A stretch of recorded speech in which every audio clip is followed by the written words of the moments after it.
Para começar a falar sobre a doença celíaca, a gente tem que... De onde que a doença celíaca surge? Surge do glúten. O que é o glúten? É uma proteína do trigo. Então a gente tem que entender o que é o glúten. Para a gente entender o que é o glúten, a gente tem que entender que o glúten nem sempre existiu do jeito que o glúten existe hoje.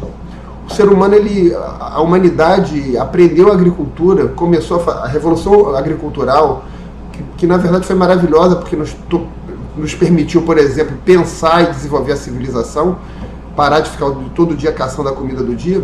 A revolução agrícola, ela trouxe para nós vários desafios. Por quê? Para você fazer agricultura, os grãos, você precisava de plantar e você precisava de uma durabilidade do alimento. Inclusive com a durabilidade ele poderia, por exemplo, ser comercializado. E nós encontramos alguns grãos. Um dos grãos foi o trigo. O trigo se destacava desde o começo, os trigos da época. Por quê? Porque ele era mais durável e porque quando ele era processado ele tinha mais liga. E na verdade o trigo ele foi evoluindo, foram sendo combinadas espécies distintas, de forma que surgiu o glúten, que é uma proteína relativamente recente, que está sempre mudando. Sempre que o trigo muda, ou por os alimentos geneticamente modificados, mas pela própria processo de produção e de combinação de espécies, o glúten muda. E o glúten tem algumas características interessantes. O glúten é uma proteína grande, uma proteína complexa, que forma tipo uma cola. Essa cola que o glúten forma é que dá a liga dos alimentos, que torna os alimentos crocantes e gostosos. E que permite que, por exemplo, você crie redes de glúten. Dentro dessas redes de glúten nos alimentos você consiga armazenar gases que vêm do fermento, armazenar os amidos para formar aqueles bolos fofinhos, aqueles pães fofinhos. Então o glúten realmente tem propriedades funcionais que tornam o alimento mais palatável e menos perecível. O fato de ser uma proteína tão complexa, tão difícil de solução, que torna ele igual uma cola, faz com que o glúten não seja bem digerível. Então qualquer um de vocês, nenhum de vocês digere bem o glúten. Ninguém digere bem o glúten. O glúten é uma proteína que o ser humano não consegue digerir 100%. Raríssimas proteínas o homem não consegue digerir 100%. Uma delas, a principal delas é o glúten. Então o glúten não é digerido. Como ele não é digerido, ele é quebrado em proteínas em proteínas relativamente grandes que não podem ser digeridas. E essas proteínas, como não podem ser digeridas, essas proteínas tendem a encadear uma resposta inflamatória e tendem a diminuir a permeabilidade do intestino. Isso é dose dependente, ou seja, você pode tolerar muito bem glúten até uma certa quantidade. Se partir dessa determinada quantidade, não é bom para ninguém. Infelizmente, há pessoas que não toleram nenhum glúten. Quem são essas pessoas? São as pessoas que têm doença celíaca. Celíacos quase sempre têm determinadas mutações de DNA, que são chamadas HDLA-DQ2 e HDLA-DQ8, que estão presentes em 40% a 60% da população. Essas pessoas podem desenvolver doença celíaca. Não é que vão desenvolver. O fato de ter o gene não significa que você tenha doença celíaca. Mas faz com que seja possível você desenvolver a doença celíaca. Mas o que a gente sabe é que existem três desordens principais relacionadas ao glúten. A última que eu vou falar é a doença celíaca. A primeira é a alergia ao glúten, ou alergia ao trigo. Então, por exemplo, se você tem asma, se você tem urticária, se você tem aqueles edemas de face, se você já teve uma reação anafilática fechando a sua glote, essas são manifestações de alergia. Dermatite de contato alérgica, que você tem contato com alguma coisa e faz aquela dermatite na hora, ou poucos minutos depois, no máximo poucas horas. Isso são alergias, são mediadas por IgE, imunoglobulina E. E existe alergia ao trigo e ao glúten, ao trigo e ao glúten. Mas não é só o glúten, não. Outras proteínas do trigo também podem levar a essa alergia. A alergia ao trigo é muito mais rara que a doença celíaca. Ela compromete menos de 2% das pessoas. Frequentemente ela é encadeada pela aspiração do trigo, então ela é muito comum em aprendizes de padeiro. Aprendizes de padeiro frequentemente têm alergia ao trigo, desenvolvem alergia ao trigo. Conduta nesses casos é evitar 100% o trigo, né? Porque pode dar manifestações alérgicas, né?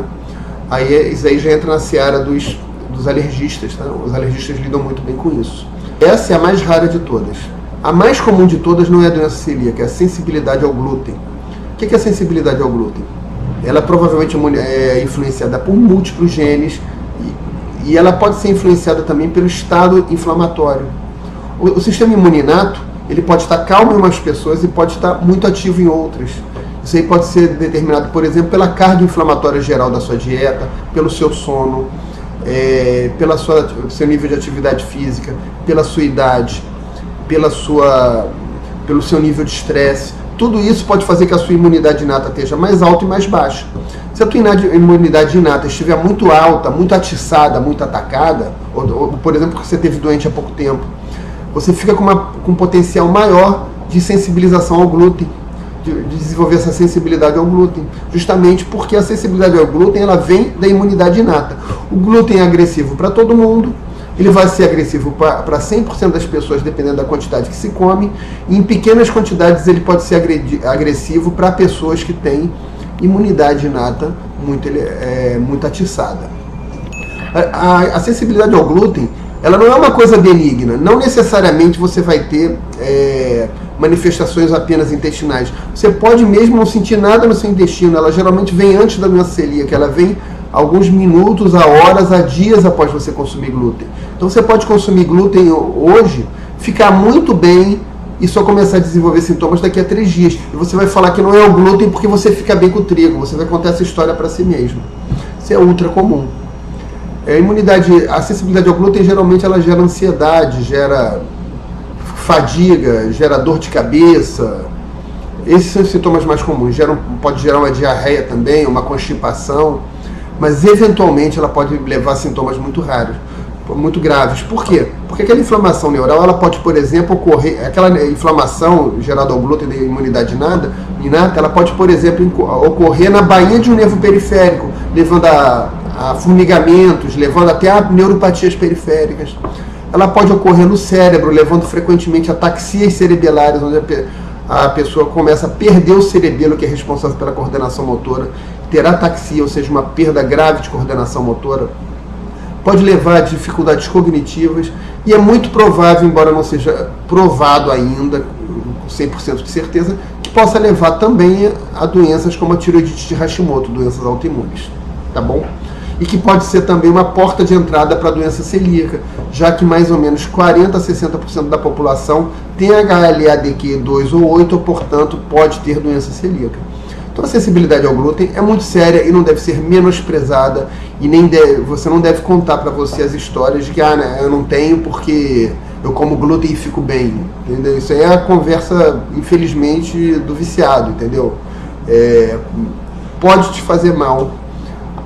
Boas notícias da sensibilidade ao glúten. Geralmente, ela é dose dependente. Então, por exemplo, uma pequenas quantidades de glúten dentro de uma dieta muito diversificada não despertam sensibilidade ao glúten na maior parte das pessoas. Então, simplesmente uma moderação para a maior parte das pessoas pode tirar elas desse espectro de sintomas.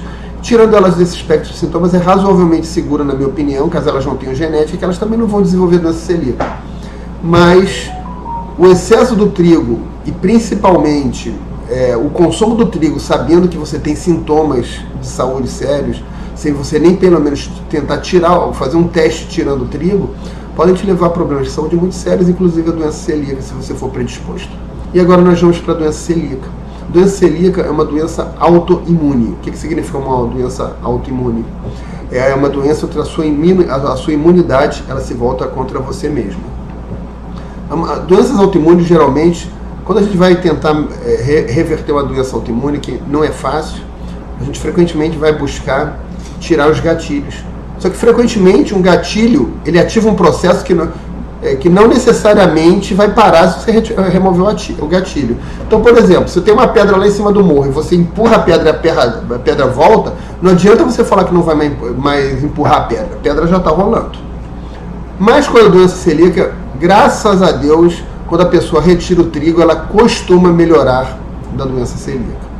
Então ela é a única que tem gatilho conhecido e, felizmente, é um gatilho que geralmente, não em todos os casos, mas geralmente você tirando o gatilho, você remove a autoimunidade.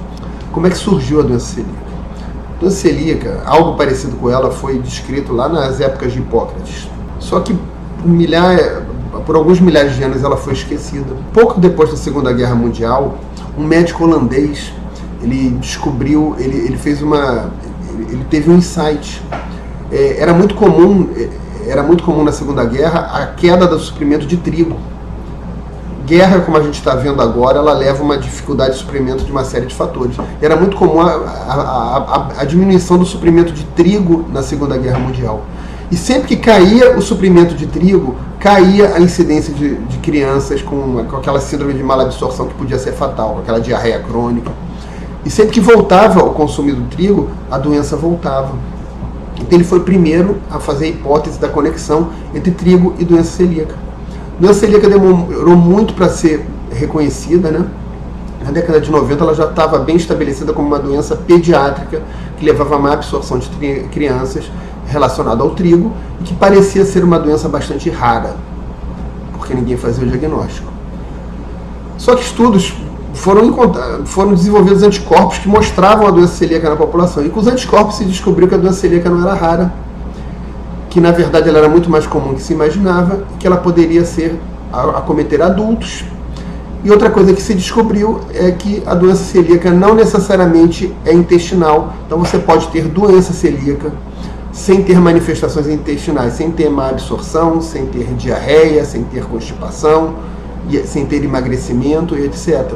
Você pode ter doença celíaca com predomínio de manifestações autoimunes, por exemplo, na sua tireoide, no seu pâncreas com diabetes tipo 1, no seu sistema nervoso central, com enxaqueca, com depressão, com ansiedade, com esquizofrenia, psicoses, com manifestações como neurites periféricas, ataxias e até demência. A doença celíaca pode causar tudo. Então vamos lá, para vocês verem como é uma manifestação séria. Existem pessoas que estão internadas em hospícios porque têm doença celíaca e ninguém deu o diagnóstico. Infelizmente desenvolveram psicose. Tá? Então basicamente é isso.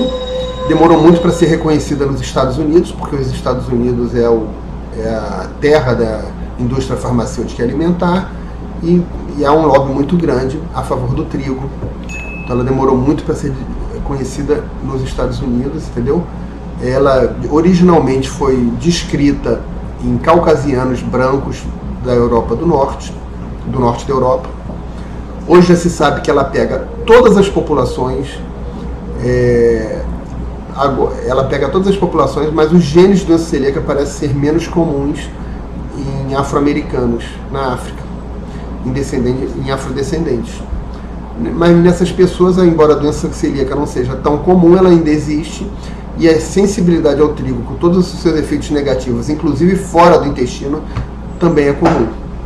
Tá bom? Então é isso, tá dado o recado, um abraço.